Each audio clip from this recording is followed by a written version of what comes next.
Welcome to our Alaskan Adventure Part 11, our journey to Homer.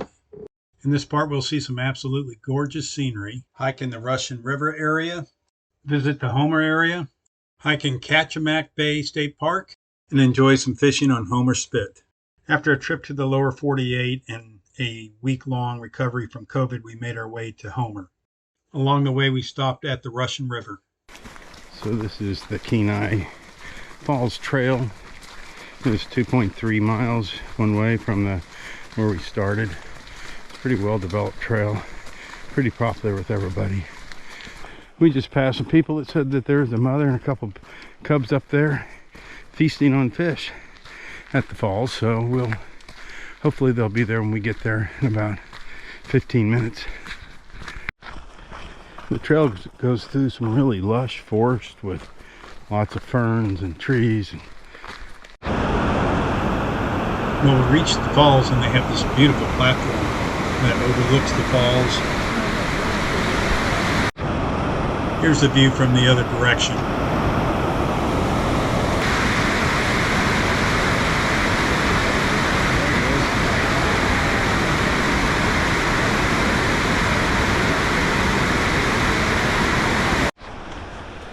Well, we sat and watched the falls for about an hour, waited for the bear to come. Didn't see him, so we decided to come back. So this morning we went back to Russian River Falls to see if we could see any the bears that are there. There's supposedly a sow bear with 3 cubs. We didn't see that, so now we're walking. But we did meet one of the Alaskan Game and Fish people who took us to see the weir, where they count the fish, and there's hundreds, if not thousands, of fish waiting to pass through the weir. Now we're going to go to the Russian lakes. So this hike is along a well-developed trail. Hardly anybody's on it. We only passed one person, and we've been on it about a mile already. There's the first glimpse of the lake. We've reached the lake, and here's the it's a beautiful lake. It's very pretty. Very pretty. Back down that way is where the falls was. A lot of it. There's all this fireweed along the trail here. It's really pretty. So this is the end of the trail, of the lower Russian Lake Trail. So very pretty up here. Spooky, the meadow. Tracy's on this hike. Kind of takes us through everything. The pretty, which we're on, kind of the spooky, we'll show you here in a little bit. The meadows, get the views, get no views. And the whole time we've been on this trail, now probably almost 4 miles, we saw one person. We have a little beaver friend here. There's 3 of them. One of them went underwater. He's posing for you. We're entering the spooky part of the trail here. It gets real dark, and these trees, and it's like lions and tigers and bears, except they don't have lions and tigers, just bears. But Tracy brought her camera, so we won't see any of them on this trip, on this hike. We're entering the second scary part, or spooky part. And look, we even have bear scat on the trail to scare us. Lions and tigers and bears. Or oh my. Or it's no lions, no tigers, but bears. Oh my. So we made it back to the casita. Final tally on everything, 11.8 miles.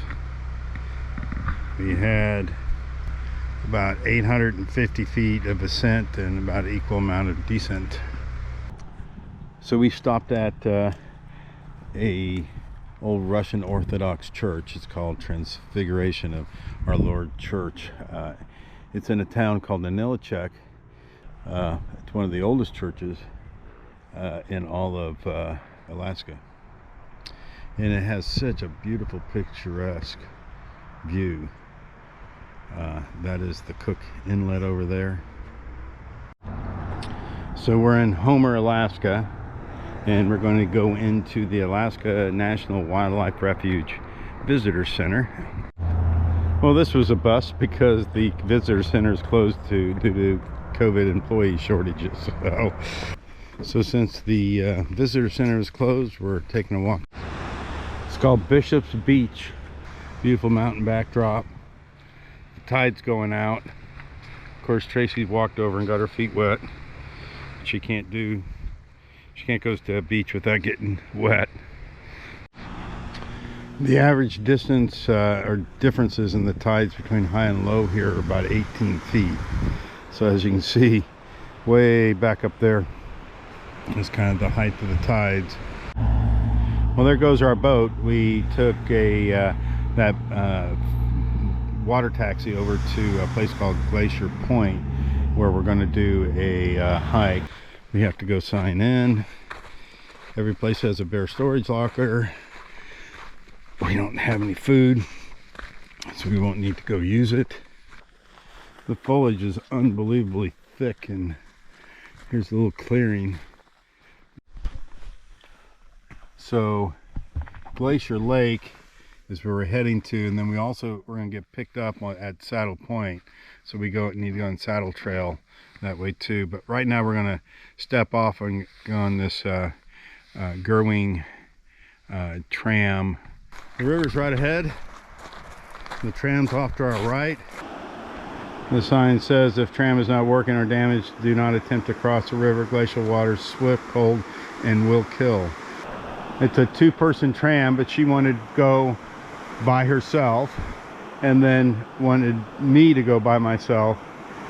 I guess she's not trusting the 2-inch cable that's connected to it, holding it up. But but here we go. She wants to do it all herself. The slow boat to China, or maybe the slow boat to the other side of the river. Oh, that got a reaction. Well, so we played around the tram, went out in the river on it, looked around. Now it's time to go start a hike back towards the lake. Here's a view of the glacier as we're walking up to it. It's a big glacier, bigger than I thought it would be. There's a sign back there that said 1967, a huge landslide happened, and it created a tsunami that was 400 feet high that went down the valley here and decimated everything in its wave.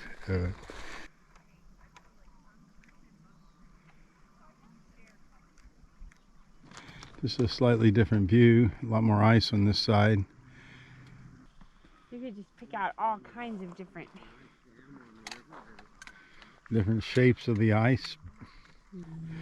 Another view of the glacier on our hike out.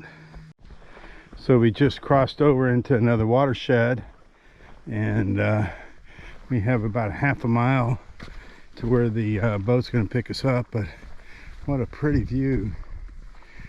Later that afternoon, I enjoyed catching silver salmon in the fishing hole on Homer Spit. Tracy enjoyed taking pictures of these posing bald eagles. That evening, we enjoyed a drink in the Salty Dog Saloon. The next day, we made our way to Anchor Point. Please join us for our next part as we make our way to Seward.